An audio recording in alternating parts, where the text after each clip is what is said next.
Hi everyone, this is Austin from the Park City Mark.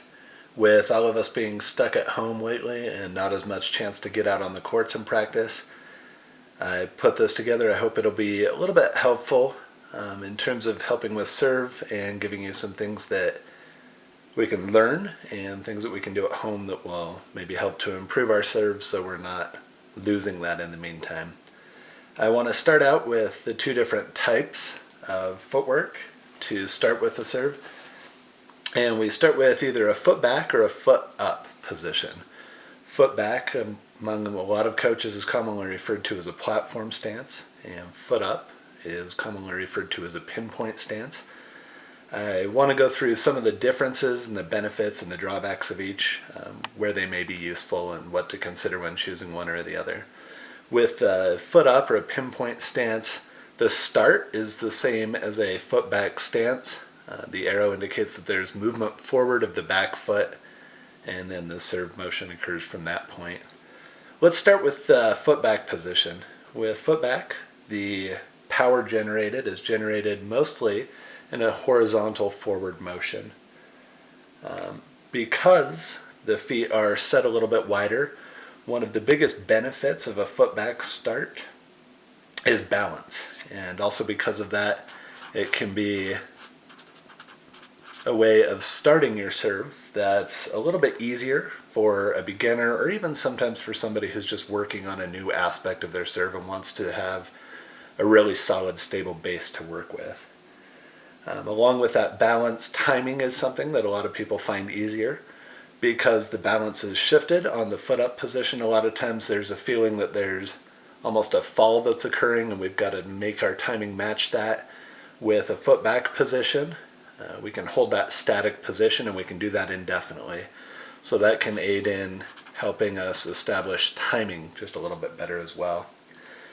With the foot back starting position, it allows for greater lateral control, meaning if I were to hit a serve, I would have typically the greatest control with a foot back position of my serve from a left to right. Worth noting, with a foot back stance, it does have some extra requirements associated with it. One of those is that it requires greater knee extension. The difference is not massive, but it's enough that if you've got some knee issues, sometimes foot up can help alleviate some of those issues and be a little bit easier starting point. Let's move on to the foot up position.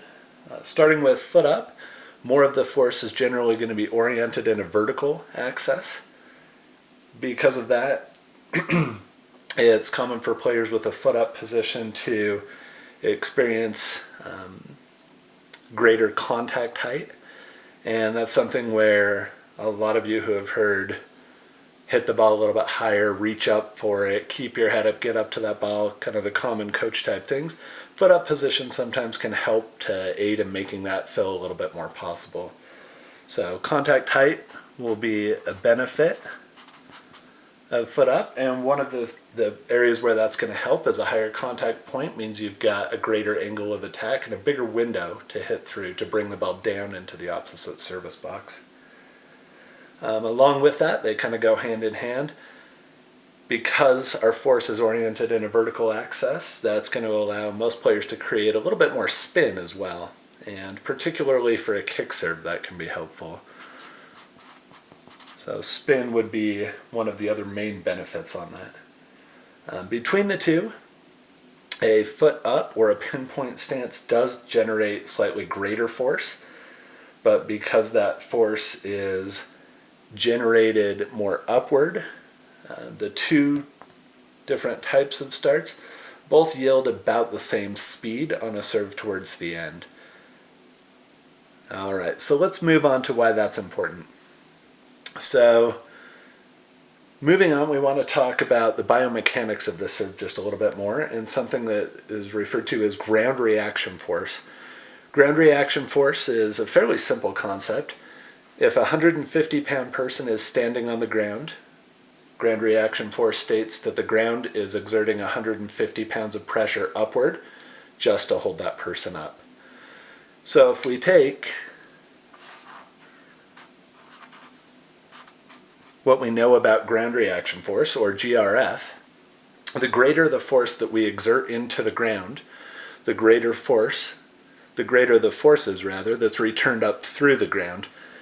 The importance of that is that we create enough GRF, or ground reaction force, to have that move all the way up through the kinetic chain, where eventually it comes out through the wrist and imparts itself into the ball during the serve. One of the ways that we can do that and kind of maximize our ability to do that is by getting the best angles possible. And there's a lot of angles. Coaches look at this a lot of different ways, but the angle that's central to all of it is the knee angle. An angle of 100 degrees plus or minus 10 degrees gives us the most efficient way of getting that force up through the kinetic chain all the way. It also enables us to generate enough force that we can get it through without having it blocked off at other points of the body as it moves through that chain. I've done a little graphic here to show this just a little bit better.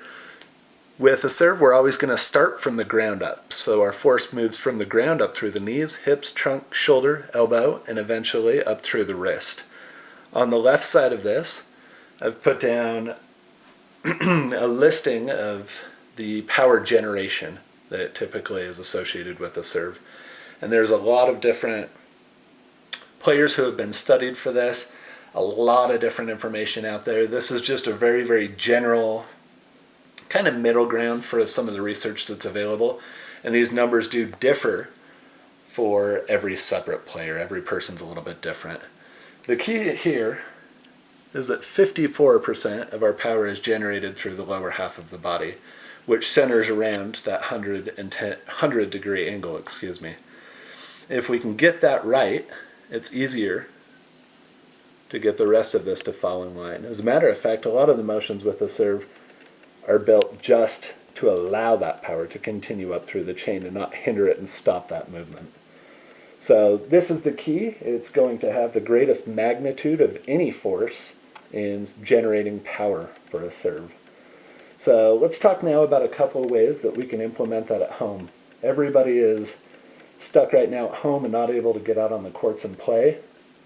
There's a few things we can do though, and things that we can do just right around home, and they're available to anyone. You don't need any special equipment for these.